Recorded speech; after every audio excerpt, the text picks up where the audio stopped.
Content note. This video reproduces a panel of art depicting the Ku Klux Klan.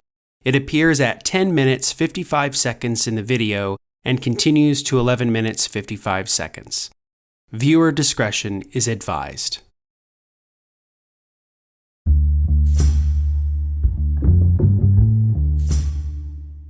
February 8th, 1938.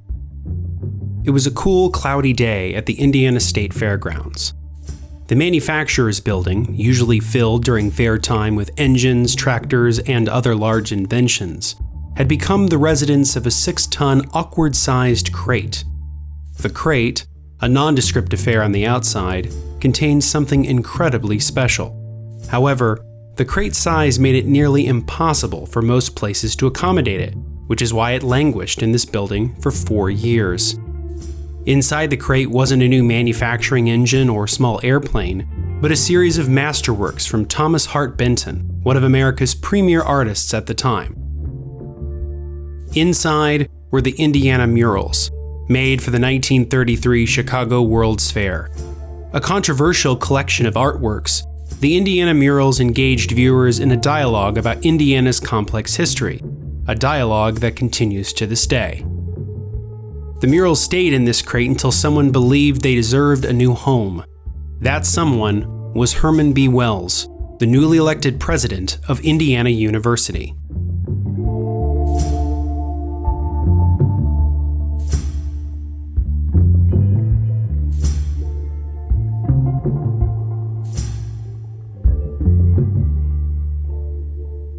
A Missourian for most of his life, Thomas Hart Benton interpreted his Midwestern roots through exquisite murals, which adorn the walls of museums and public buildings across the United States. Despite his success, Benton's critics saw his work as controversial for being too realistic and too vital, according to the Washington Evening Star, as it depicted people drinking, dancing, singing, playing craps, pitching horseshoes, driving mules, forging furnaces, getting religion, and making love. In fact, controversy surrounded how the Indiana murals were made as much as what they represented. It started with Indiana State Representative John W. Scott of Gary introducing legislation for the creation of a Chicago World's Fair Commission on January 24, 1929, which was passed during that year's legislative session. Indiana Governor Harry G. Leslie, under authority of the new law, appointed 9 members to the commission, with one of the 9 serving as chair. For the next 3 years, the commission went through many members, including industrialist Frank C. Ball and author George Ade. The commission's lack of progress ended with Governor Leslie's commission appointment of Richard Lieber, director of the State Department of Conservation, on November 17, 1932. Lieber, who was named head of the commission shortly thereafter, completely re-envisioned the project, suggesting the idea of a series of murals that would show the history of Indiana. He was also instrumental in selecting Benton as the artist, which bothered many within the Hoosier art community, who wanted the commission to go to an Indiana artist. In an example of this frustration, Indiana artist Elmer Tafflinger filed a lawsuit against the commission, alleging that the bidding process discriminated against Hoosier painters. Tafflinger additionally requested in the suit that his residence be changed, since artists claiming Indiana as their home amounts only to a stigma. However, Lieber and the commission's decision to choose Benton wasn't out of discrimination, but rather of timing. The World's Fair was 6 months away, and Lieber wanted to select an artist quickly to provide them time to complete the work. Lieber knew of Benton's work and believed he could finish the job, which is why the commission selected Benton on December 28, 1932. A rigging of the process couldn't have happened because there wasn't an open call for artists in the first place, hence the controversy. Benton addressed Tafflinger in an interview with the Times a few weeks later, saying that he wanted a truce with the artist and even offered him work on completing the mural project. "He's a good fellow, even if he does want to change his birthplace through a court suit because I was awarded the job," Benton said to the reporters. "He can come down and help me himself if he wants to." The Times piece went on to describe Benton's process. First, 16 wooden foundations measuring 18 feet high and 12 feet wide were constructed, which Benton then covered with canvas. Drawings of the intended work were completed, followed by sculptures to get a sense of dimensions, then a small painting of the panel, followed by a large, completed final panel. He finished the project on May 13, 1933. Crews then delicately packed the works and moved them to the Indiana building of the Chicago World's Fair, a process that took nearly 24 hours.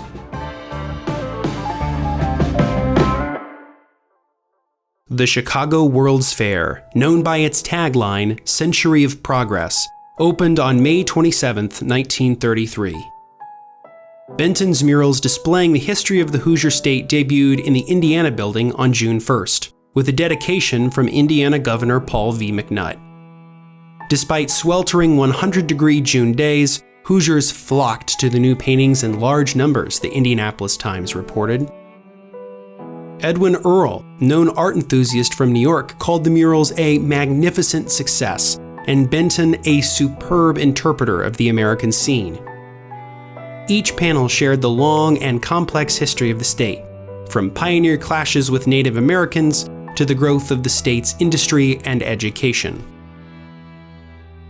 After nearly 6 months on display, in November of 1933, Benton's Indiana murals were taken down and removed from the Chicago World's Fair, following a formal closing of the exhibit attended by Governor McNutt. Even then, the future of the murals occupied the minds of state officials and art lovers. As the Times wrote, prediction was made that the Indiana murals will be housed properly in the near future. For the present, they are to be taken to Indianapolis and stored. The original plan was for the murals to be displayed at the Indiana War Memorial.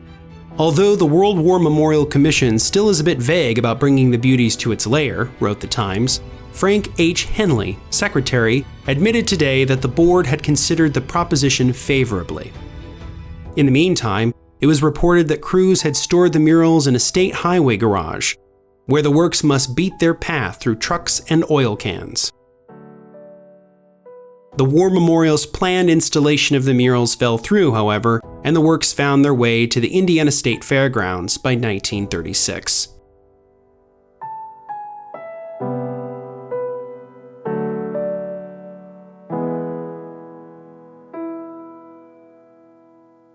By February 1938, the 6-ton murals, valued at $20,000, sat in storage in the manufacturer's building at the fairgrounds.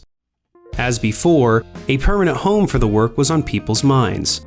In an article for the Times, Wilbur D. Peet, director of the John Herron Art Institute, said, "Certainly art patrons would like to have this history where it could be seen."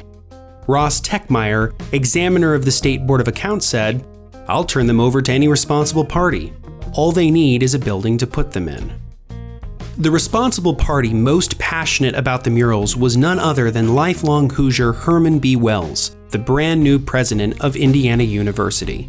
A dedicated art lover, he became acquainted with Hoosier art scion T.C. Steele as an undergrad at IU. Wells's gregarious personality and finesse with administration brought new life to the project.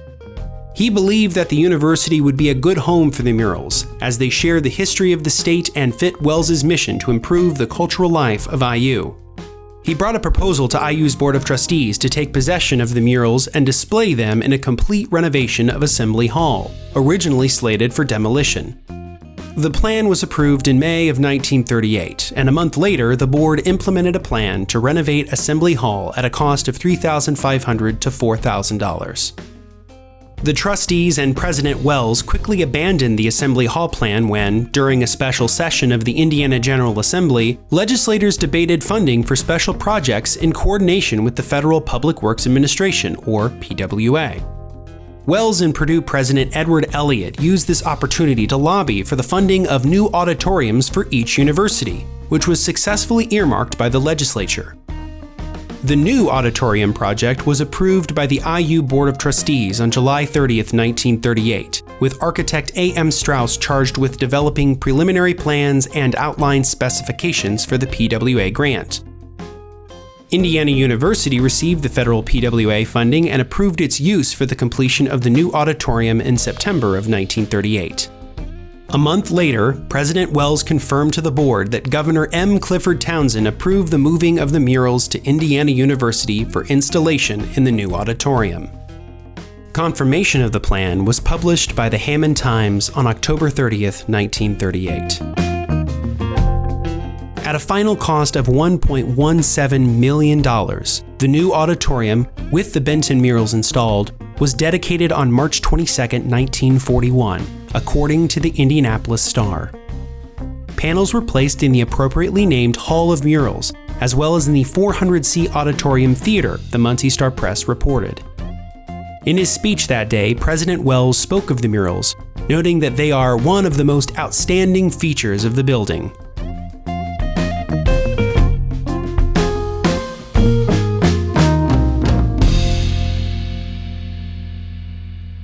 Today, the murals are still on display at Indiana University, but one panel is limited to the public.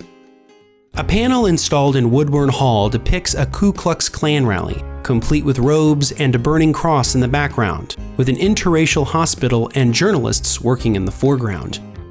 This panel's original intent was to acknowledge the dark past of Indiana's connection to the Klan, as most of state government was influenced by its activities during the 1920s.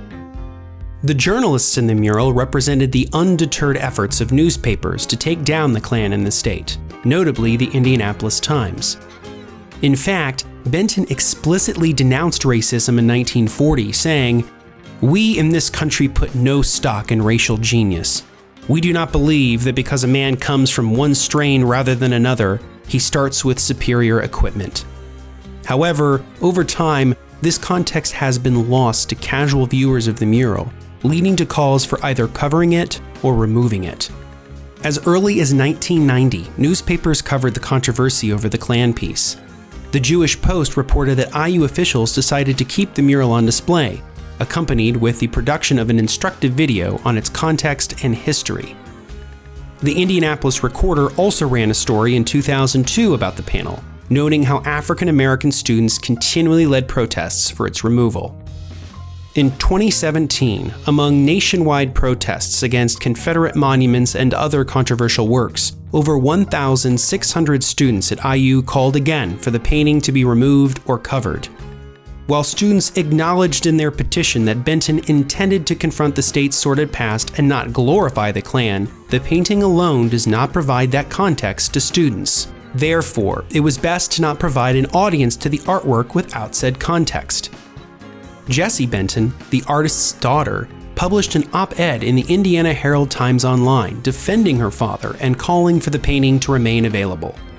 As she wrote, "Thomas Hart Benton was not a racist. On the contrary, he was a champion of civil rights for all. Rather than hide the painting away in some dark corner, shine a brighter light on it. Do not deride and misunderstand the intentions of my beautiful father. Look deeper. It is art. Instead of denying history, embrace it, talk about it, keep it from ever happening again." On September 27, 2017, Lauren Roble, Executive Vice President and Provost of Indiana University, announced that Woodburn Hall would no longer be used for classes and would be utilized only under specific, planned circumstances.